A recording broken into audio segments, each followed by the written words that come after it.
Hello everyone, a very good morning to all of you.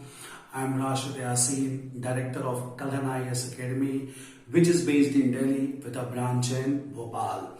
Today I'm here to speak on behalf of SAM Global University, which has given me an opportunity to talk about an important subject of our competitive examination.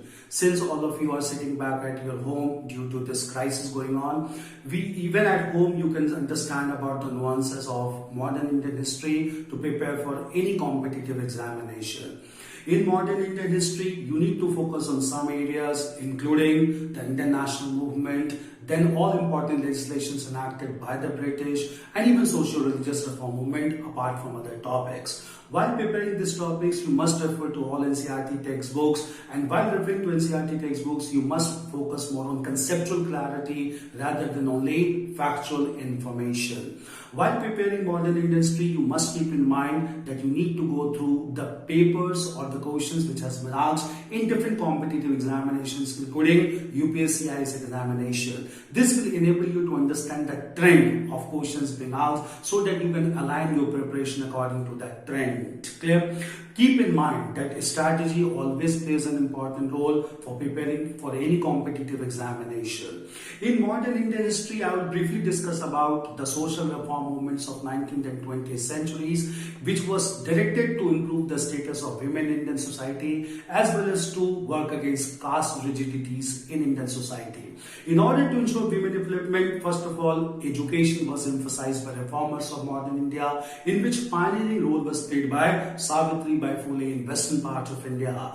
Other reformers who played an important role to ensure women education were B.M. Malabari in western part of India and D.K. Karve, who established the first women university at Bombay in 1916. Apart from ensuring education for girls and women, efforts were taken by reformers like Raja Ram Mohan Roy to abolish the custom like sati, and even other reformers like Ishwar Vidyasagar who worked towards ensuring widow remarriages in Indian society. All such efforts resulted to proper legislation by the British in India, whereby sati was abolished in 1829 and widow remarriages was legalized in 1856. In order to improve the status of women in Indian society, efforts were taken by reformers to stop the custom of child marriage in India. The initiative in this direction was also taken by reformers in western part of India as well as Raja Ram Mohan Roy in the province of Bengal. All such efforts pressurized the British to enact proper legislation against child marriage that started with Native Marriage Act of 1872, followed by the Age of Consent Act in 1891 and the Sharda Act in 1929 that fixed the minimum marriageable age for girls as 14 years. It was further enhanced to 18 years after India's independence when Union Parliament enacted the Child Marriage Restraint Amendment Act in 1978.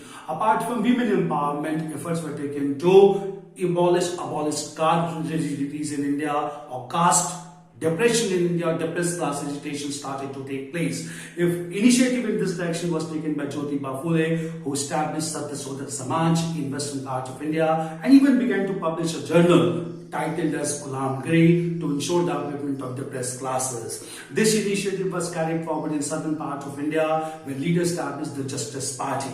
In the region of Malabar, Sri Narayan Guru started to improve the status of Izhava community or the weaver community. At the same time, E. V. Ramaswamy started to work towards the upliftment of depressed classes by starting self-respect movement in 1924. E. V. Ramaswamy went to Soviet Union, comprehended the communist ideology, and after returning back to India, gave class interpretation to depressed class movement against Brahmanical domination.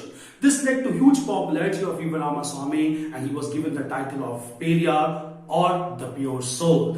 Finally, in the 20th century, depressed class movement was carried forward effectively by Dr. B.M. Rao Ambedkar. After attaining several PhDs in quality education from several universities all across the world, returned back to India as an eminent lawyer and established the Bahishkrit Hitkarni Sabha in 1924 in order to work against the ostracization of the depressed classes. Dr. B.R. Ambedkar even talked about reservation of seats for depressed classes in the legislature that even resulted into the Commonwealth Award in 1932. All such initiatives resulted into upliftment in the status of depressed classes. However, even in contemporary times, efforts must be taken to improve the status of women and depressed classes in Indian society.